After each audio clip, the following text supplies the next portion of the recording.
"You want me for my body," she whispered.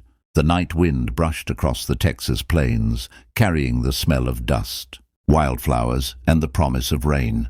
Under the dying sun, the horizon glowed red like the last heartbeat of a wounded animal, and in the middle of it stood Clara, her silhouette trembling against the blaze of twilight. She was a woman who had fought harder than most men in town ever would, a woman who had learned to sharpen her tongue like a blade because softness had been stolen from her too young. Her life had been nothing but bargains, bargains with landlords, with gamblers, with men who looked at her as if she were nothing but a coin in their pocket waiting to be spent. That night, when the cowboy rode up on a black stallion, the earth seemed to hold its breath. His hat dipped low over his eyes, dust coating his boots, and his silence carried more weight than all the drunken shouts of the saloon men combined. Clara looked at him and laughed bitterly, because she thought she knew his kind, rough, hungry, needing, a man who could never see past the curve of her body.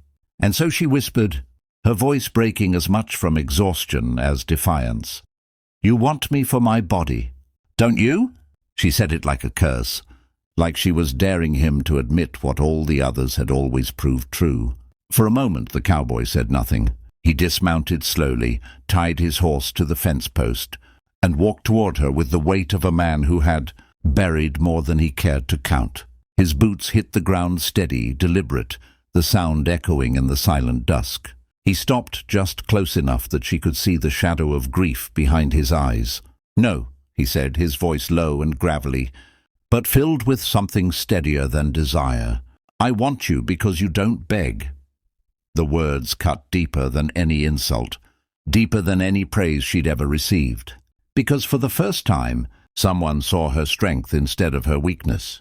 She stood frozen, clutching her shawl around her shoulders, feeling her heart hammer in her chest. She wanted to laugh again, to throw those words back at him, but instead she felt something crack inside, something that had been locked away for years. The cowboy looked at her like she was not a prize to be won, but a partner, in a world that had broken them both. That night, under the burning Texas sky, the unlikeliest of truths began to take root, not in lust, not in desperation, but in respect and perhaps, if fate allowed it, in love. The days that followed were slow, heavy with silence, but threaded with something fragile and alive. Clara worked in the fields by day, her hands blistered and raw, and in the evenings she sat on the porch, staring at the horizon like it held answers she'd been chasing her whole life. The cowboy, his name was Luke, never pushed, never demanded.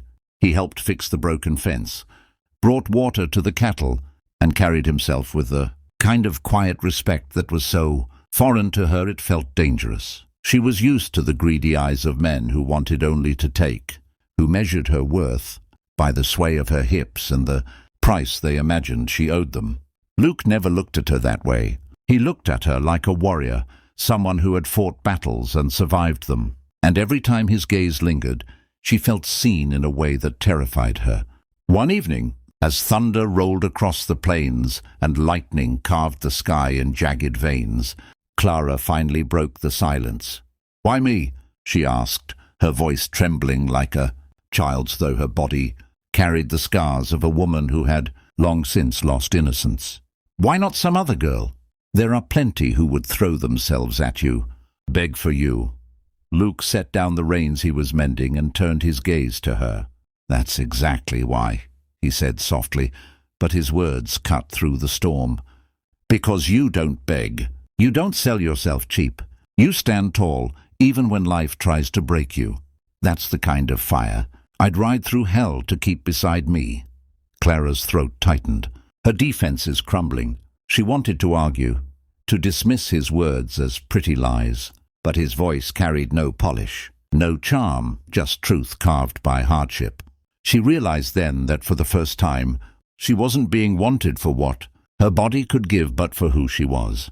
When she refused to bend, the storm broke open above them, rain pounding the earth, and she felt her tears blend with it, washing away years of bitterness. Luke stepped forward, his hand hovering, not touching, waiting. And for the first time she didn't whisper in anger or fear. She simply let herself stand in the rain, strong, unbroken, seen.